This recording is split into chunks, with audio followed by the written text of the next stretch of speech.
Madame, monsieur, bonsoir. Très heureux de vous retrouver. Soyez les bienvenus dans ce 19h. Dans l'actualité ce soir, le parking de l'aéroport livré à lui-même. Face à l'absence des barrières de sécurité, le stationnement est devenu difficile, voire impossible. Le site étant pris d'assaut et rempli des véhicules dont les propriétaires ont quitté le territoire. Nous parlerons social également dans ce 19h. Nous serons à Mzouazia, dans le sud de l'île, dans la commune de Bweni. Le centre communal d'action sociale de la commune a organisé aujourd'hui une journée d'information pour les personnes âgées. Reportage à suivre. Et puis les suites de l'élection présidentielle à Madagascar, la commission électorale a annoncé cet après-midi la victoire d'Andry Razoel face à Marc Ravalomanane. Les détails sur ces résultats à découvrir tout à l'heure. Et on commence donc cette édition avec l'anarchie qui règne au parking de l'aéroport de Pamandzi. Un parking bondé et submergé par des véhicules dont les propriétaires ont quitté le territoire et partis en vacances. Conséquence, le stationnement à l'aéroport est devenu chaotique. Génial Atoumani, Youssouf Abed Matoir. Moins de 5 ans après la livraison de l'aérogare de Mayotte, sur le parking, les portiques sont déjà hors service. Les barrières constamment levées, les installations ayant pris la foudre en décembre dernier. Conséquence, en cette période de vacances, difficile de trouver une place. Au mieux, certains s'en créent une. Passage piéton, emplacement réservé aux vélos, l'herbe et même les places pour les personnes à mobilité réduite sont occupées sans aucun justificatif. Presque tous les vacances, c'est pareil, comme vous pouvez le constater. Là, je suis arrivé là, je suis venu chercher une amie pour se garer. Regardez comment je me suis garé. Mais je suis juste à côté, je l'attends là, parce que si je me déplace à un petit instant, la police nationale qui est là, ils surveillent bien, je risque de prendre une amende. Mais l'amende n'est pas systématique, nous confirme la police, sauf pour le stationnement abusif sur le dépose-minute et les places handicapées. C'est à l'exploitant, une société privée, de requérir, nous dit-on, le concours des forces de l'ordre pour le comportement jugé incivil. Près de 2 ans après la passation de la gestion de l'aérogare entre la société SNC-Lavalin et EDIS, les usagers se demandent combien de temps cette situation va encore durer. Aujourd'hui, ça a été très facile, c'est un coup de chance. Mais par contre, hier, je suis venu parce que j'avais oublié, j'avais perdu un bagage, on m'a appelé, je suis venu là et j'ai fait tout le parking, je n'ai pas trouvé, j'ai dû me garer sur le terre-plein central de l'autre côté. Les barrières là, ça fait un moment, ça fait presque 1 an et quelques, 1 an et demi. Et ils sont cassés, aucune réparation, on nous dit juste ça va venir, mais il n'y a jamais rien. Ils auraient pu réparer ça éviterait quand ça se gare là, il y en a qui vont en vacances, ils gardent les voitures ici, vous savez cela? Donc ça pose un problème. Sinon, ça fait de l'argent pour la chambre de commerce. Ce serait pas mal qu'ils rentabilisent tout ça. Sinon, j'ai vu des voitures ici. Tous les dimanches, j'ai fait mon sport. J'ai vu une voiture garée là 6 mois. Nous, taxi, il est vrai que nous avons un emplacement réservé, mais ça ne sert absolument à rien parce que nous, on nous fait payer et les particuliers, rien, alors qu'ils pourraient faire entrer plus d'argent ici. En plus, ils font n'importe quoi. Personne ne trouve une place sur ce parking. Il y a ceux qui partent et qui laissent leur voiture et quand ils reviennent avec leur famille, on n'en profite même pas puisque leur voiture est déjà sur place. Et du coup, ils s'en vont et puis voilà, on n'en profite pas. On vous fait payer combien par an ? 35 €. 35 € pour rien puisque tout est abîmé et on paye quand même jusqu'à maintenant. La situation devrait être rétablie d'ici la fin janvier, nous affirme la direction de l'aéroport avec des installations neuves pour le grand bonheur des usagers en mal de parking payant. Et puis on reste à l'aéroport. Sachez que la semaine prochaine pourrait être bien agitée avec ce mouvement de grève qui pourrait démarrer. Un préavis de grève illimitée a été déposé par les sapeurs-pompiers de l'aéroport de Pamandzi. Un préavis de grève qui prendra effet mardi 1er janvier prochain si les revendications ne sont pas satisfaites. L'intersyndicale SPP-PATS demande la signature définitive de la convention de mise à disposition des sapeurs-pompiers professionnels du SDIS de Mayotte et EDIS. Donc une possible grève du côté de l'aéroport dès mardi prochain. Les suites cette fois du mouvement de grève illimité démarré hier à la Poste à l'appel des syndicats Sud PTT et CGT La Poste. Une rencontre avec les organisations syndicales signataires du préavis a eu lieu aujourd'hui à 13h, mais en l'absence du directeur régional de La Poste, les représentants syndicaux n'ont pas souhaité aborder les points de revendication avec le directeur des services courrier-colis qui assure l'intérim. Pas de négociation donc, le mouvement social continue et pourrait ainsi se poursuivre jusqu'à lundi prochain. Nous continuons ce journal et nous allons dans le sud de l'île pour parler nous allons pas encore dans le sud de l'île, nous allons parler du RSA, du revenu, du RSA avec le RSA qui pourrait basculer la gestion du RSA. Je vais y arriver. La gestion du RSA pourrait basculer du côté de la sécurité sociale, une gestion qui était assurée jusqu'à maintenant par le conseil départemental. Je vais y arriver. Je vous propose d'écouter le 4e vice-président du conseil départemental, Issa Abdou, qui nous apporte plus de précisions. Cette compétence transférée chez nous depuis 2012, au fond, nous coûte très cher. Au dernier exercice, nous avons déboursé 21 millions d'euros, alors que l'État continue d'une manière forfaitaire à rembourser que 15 millions, soit un delta assez conséquent. Et donc, c'est une bonne nouvelle pour nos finances.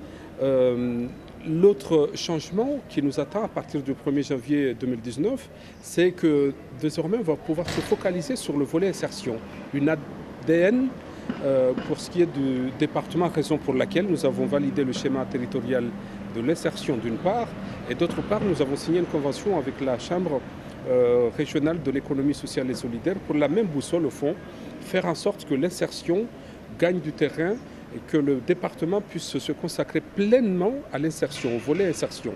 Et donc ça, ce sont les vrais changements parce que ce public, il faudra qu'on l'accompagne. Une fois qu'il aura bénéficié de la prestation, eh bien, le département va être à ses côtés pour l'accompagner. C'est le volet insertion. C'est véritablement ça qui va changer. Mais pour le reste, pour le bénéficiaire lui-même, rien ne change. Les critères seront exactement les mêmes. Et pour la prestation, là aussi, elle sera égale par ailleurs. Donc ça ne change rien fondamentalement pour le bénéficiaire. En revanche, pour nous, c'est un vrai soulagement et une bonne nouvelle qui va soulager nos finances publiques. Et si la gestion du RSA bascule du côté de la sécurité sociale, l'accès aux droits et à la santé des personnes âgées reste une des compétences des centres communaux et d'action sociale. À l'instar du CCAS de Bouéni dans le sud de l'île, une journée d'information et de sensibilisation a été organisée ce jeudi. De nombreuses personnes âgées issues des différents villages de la commune ont fait aujourd'hui le déplacement à Mzouazia pour s'informer sur place. Bibi Mariam Halidi, Henri Fina Mohamed.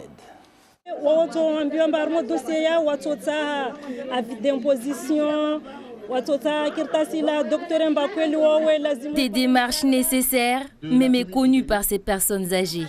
Elles ont beaucoup appris aujourd'hui. J'ai compris que si on a besoin d'aide, il faut qu'on se présente à la mairie pour faire la demande. Moi, par exemple, je suis vieille, je n'arrive pas à tout faire chez moi. J'ai besoin qu'on m'aide à faire à manger et le ménage aussi. On nous envoie déjà des personnes à domicile pour nous aider. Elles viennent, mais elles font juste 1 heure et c'est insuffisant. Alors étant donné qu'on nous les envoie, qu'ils fassent au moins 2 heures complètes. D'autres, comme Hikima, qui ne perçoit plus de prestations sociales, pointent du doigt les autorités. Ils disent que ces aides sont pour les Mahorais, je ne le crois pas. Ils font des tris de dossiers parce qu'il y a beaucoup de Mahorais qui bénéficiaient de ces aides et ne perçoivent plus rien maintenant. Pour une meilleure réussite de la journée, le CCAS de Bouéni a convié quelques partenaires. Les personnes âgées s'intéressent surtout dans le côté où comment retirer un dossier, comment bénéficier de cette aide-là, le service à domicile, où trouver le dossier, quels moyens ils ont pour qu'on puisse les accompagner. Cette journée avait pour objectif de sensibiliser et d'informer la population sur l'accès aux droits et à la santé. On espère qu'à la fin de cette journée, toute la population de la commune, chaque membre de la population de la commune saura ses droits et connaîtra les différents partenaires qui interviennent dans le domaine social. À la fin de la matinée, 11 parents de Mwanachindi ont reçu des diplômes. Ces derniers ont eu droit à une formation durant 5 mois avec l'aide de la Fédération des associations de leur village. Une action que le CCAS de Bouéni compte renouveler en 2019, mais cette fois avec des personnes venant de tous les villages de la municipalité.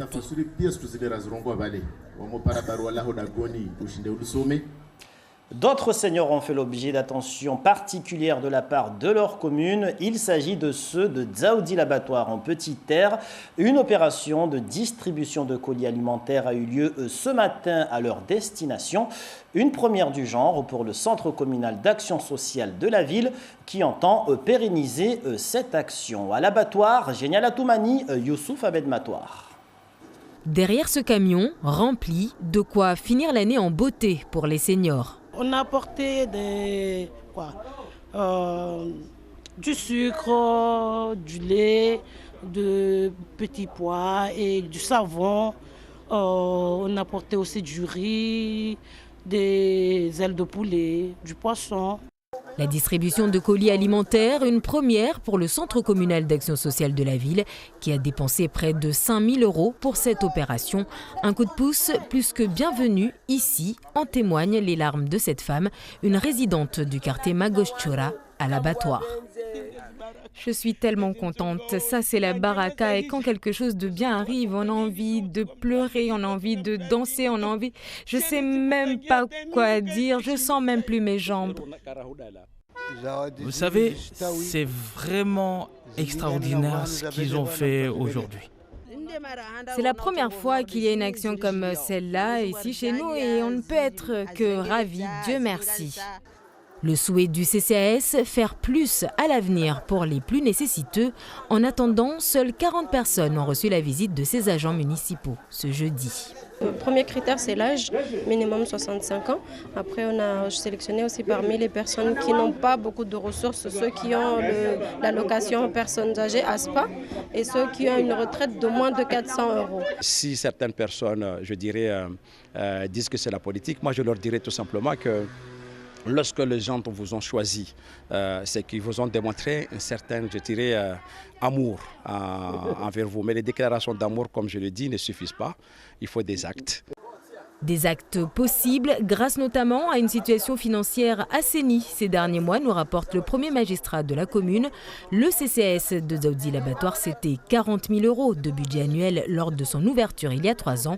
Budget multiplié par 7,5 en 2018. L'actualité dans la région, à Madagascar, les suites de l'élection présidentielle, Andry Rajoelina remporte largement le vote avec plus de 55% des suffrages contre 44% pour son adversaire Marco Ravalomanan, soit un écart de près de 526 000 voix. L'annonce des résultats a été faite cet après-midi par la Commission électorale nationale indépendante. Voici un reportage de nos confrères de Réunion la Première. Andry Rajoelina remporte l'élection présidentielle malgache avec 55,6% des suffrages, selon des résultats encore provisoires de la Commission électorale nationale indépendante. À 44 ans, il devance largement Marco Ravalomanan avec plus de 500 000 voix d'écart. La Haute Cour constitutionnelle devrait confirmer sa victoire sous 9 jours, soit le 5 janvier prochain, après avoir procédé à de nouvelles vérifications et étudié d'éventuels recours. Le candidat malheureux, Marco Ravalomanan, refuse pour le moment de reconnaître sa défaite. Et le candidat Marc Ravalomanan appelle ses sympathisants à aller manifester dans la capitale demain. Dans la région, toujours à La Réunion, les suites de l'arrivée hier d'un bateau de pêche transportant 7 migrants en provenance du Sri Lanka. Et cela 2 semaines après l'arrivée d'une vingtaine d'autres migrants sri-lankais sur La Réunion. Y aurait-il une filière bien organisée pour acheminer ces migrants vers le département voisin? C'est un reportage de Sufati Tumboudani et Daniel Fontaine. C'est une situation inédite à La Réunion et qui intrigue. Ces arrivées successives de bateaux de migrants sri-lankais sont-elles dues au hasard ou sont-elles le résultat d'une organisation bien réfléchie? Pour la préfecture, aucun doute possible. À l'évidence, l'arrivée successive de plusieurs bateaux venus du même pays indique que une ou des filières d'immigration irrégulière se sont organisées depuis le Sri Lanka avec pour objectif une immigration irrégulière en France. C'est pour ça que nous sommes extrêmement vigilants, que nous travaillons en étroite coopération avec les autorités sri-lankaises qui sont résolues à lutter contre ces trafics d'êtres humains. En seulement 10 mois, ce sont 4 bateaux de pêche, voire même un radeau de fortune qui ont débarqué dans le département, soit 74 migrants sri-lankais actuellement dans le territoire. Une nouvelle donne qui pousse l'État à monter au créneau. L'État entend envoyer un signal de fermeté. On ne peut pas entrer en France lorsqu'on ne remplit pas les conditions. C'est jusqu'à présent le cas de ces personnes. C'est la raison pour laquelle, à leur arrivée à La Réunion, elles font l'objet d'un refus d'entrée et sont placées en zone d'attente. C'est précisément le cas des 7 derniers migrants arrivés qui souhaitent demander l'asile. Une fois leur demande formalisée, comme la majorité des 62 arrivés il y a 2 semaines, ils sont autorisés à rester sur le territoire le temps de l'instruction de leur dossier avec le soutien financier de l'État. Absolument, l'État respecte ses obligations, en vertu desquelles l'État doit proposer un hébergement aux personnes qui ont déposé une demande d'asile. Une fois leurs demandes enregistrées sont hébergées par l'État, qui s'appuie pour ce faire sur une association, la Croix-Rouge. Ils sont hébergés pendant la durée d'instruction de leur demande d'asile. Les demandes d'asile formalisées sont transmises à l'OFPRA, l'Office français de protection des réfugiés apatrides, qui les examinera dans les semaines ou les mois à venir. Voilà qui met un terme à cette édition. Je vous rappelle que le parking de l'aéroport est actuellement bondé et submergé par des véhicules. Les propriétaires de ces véhicules sont partis en effet en vacances. Conséquence, le stationnement est devenu difficile, voire impossible. Et face à l'absence des barrières de sécurité dans ce parking, le site est pris d'assaut par ces véhicules. Conséquence, stationnement devenu chaotique. Mais la direction de l'aéroport a annoncé qu'un nouveau système de sécurisation du parking sera mis en place d'ici la fin janvier. Merci pour toute votre attention à ce 19h. Des informations à retrouver sur notre page Facebook ainsi que sur notre site lapremière.fr. Dans un instant, nous serons de nouveau ensemble pour le journal en maoré. Je vous souhaite de passer une très belle soirée sur nos 3 médias sur La Première.